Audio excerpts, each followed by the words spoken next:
So before I get to Rigathi, I hope you saw the trending ratings for the somebody called Tucker Carlson. He used to work at Fox, and then now he became an independent. I think he signed up with X, which was formerly Twitter.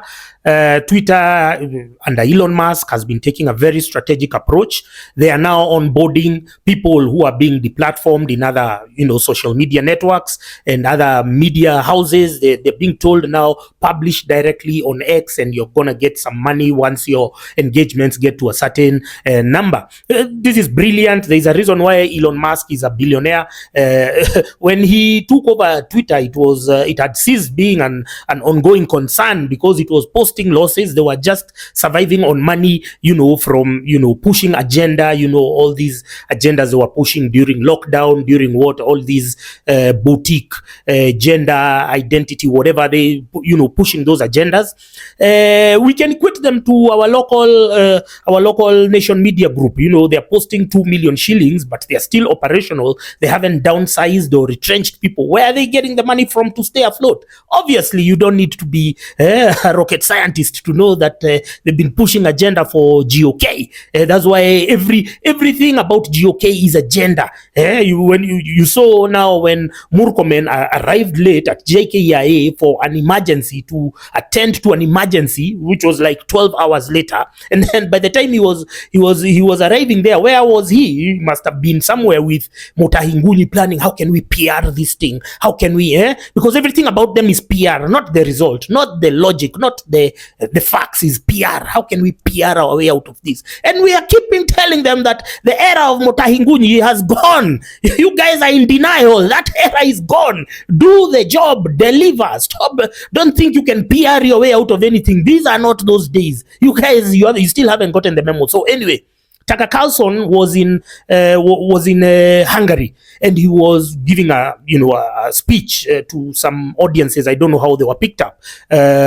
So they were talking about the local ambassador there called David Pressman.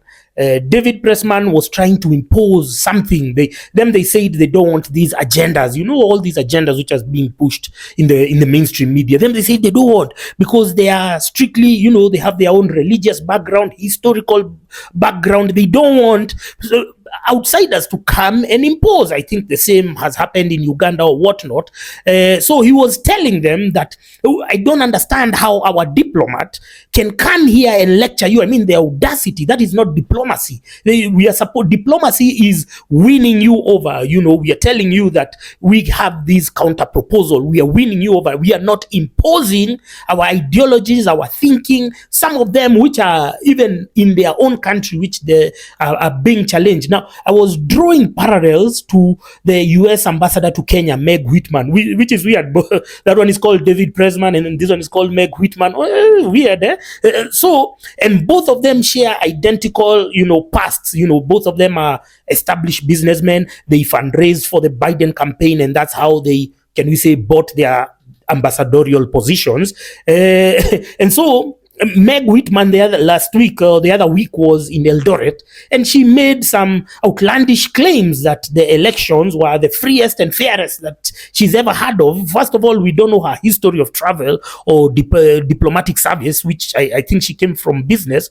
But for her to make such an outlandish statement in an election where the winner was determined by 300 votes, first of all, that was wrong. And then the next week, now we have seen Wafula Chebukati now coming. He's trying to force us to accept the narrative that, it was a free and fair election. If it was a free and fair election, you wouldn't be lecturing us and tweeting and bombarding us with that.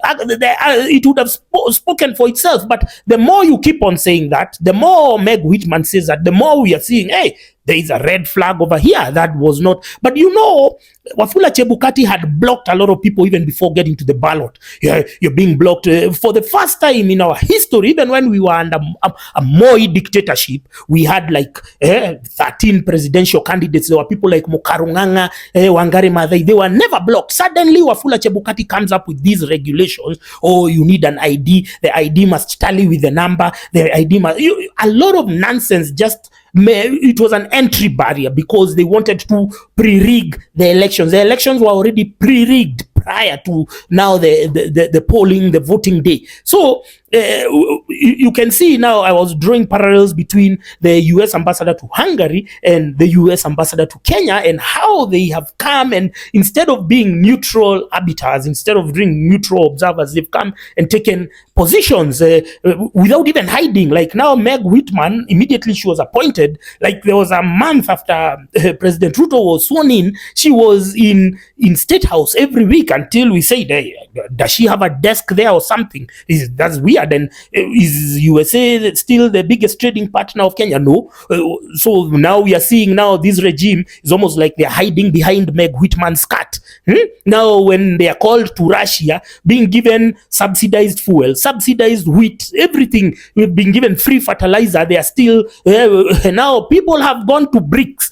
BRICS is going to be the biggest trading bloc, whether you like it or not. Now they have taken our neighbor Ethiopia and Egypt. They're going to onboard Algeria soon and other countries in Africa. Whereas here we are still saying, oh, the West, the West. I think we need a constitutional provision when we amend the constitution one day. We need a constitutional provision where our position on global matters, on geopolitical matters, is not at the whims of individuals and their parochial interests. Like now, the Kenya Kusha, they just want to be able to fly in to France and then lecture people there. Those are the things that excite me. It's not pragmatic. It's not beneficial to the rest of the country. So those are the things that have made them take such a radical extremist approach while we are supposed to be a neutral country.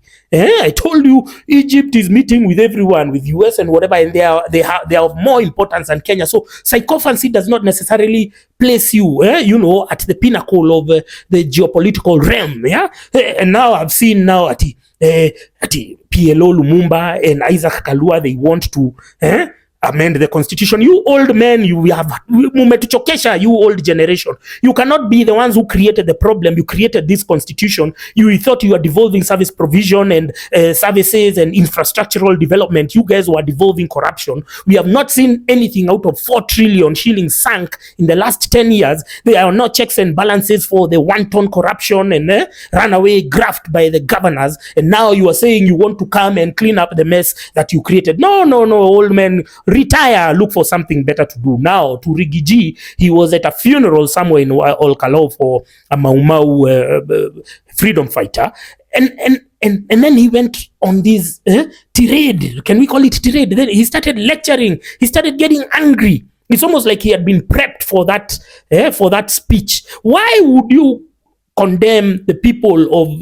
that family, the people who are mourning? Why would you subject them to such kinds of can we call them tension? Because this regime and the last regime, they thrive on creating the atmosphere of a constant you're on a constant state of anxiety. Why was he lecturing people? Why was he shouting at Raila? Why can't he do it in another platform? Why has it to be at a funeral? I'm happy that Raila chose to respond, and kept it, with a lot of humor, but he chose to respond, today somewhere in Kajiado. That's where he chose to respond, because that was a funeral. You are there for you are there for that purpose. Why would you then go and subject that family to that anguish of listening to your angry post? Who, first of all, you are angry at who? I have told these Kenya Kusha people, even Kimani Ichung'wah has that habit. And I need, for the purpose of this conversation, when we talk about Rigathi, we are talking about Ichung'wah, Ndindi Nyoro, the Moses Kuria. They have created the habit of all the time talking and keeping us on a constant state of edge. And when we understand that you people know that you're getting a raw deal, you know that your communities are getting a raw deal, but you know that very well. You're there because you've accepted to be what we can equate the house niggers, the house negroes. You want to pander to this regime. You're trying to, you're overdoing now. You're endearing yourself to them too much, trying to show loyalty. Even sometimes when it's unsolicited. So, and it doesn't put you at a better position than anyone else. All you're just doing is exposing your inability to adapt, because once you get to that position like Akina Mudava, did you see them doing some such stunts? Come on, man, style up.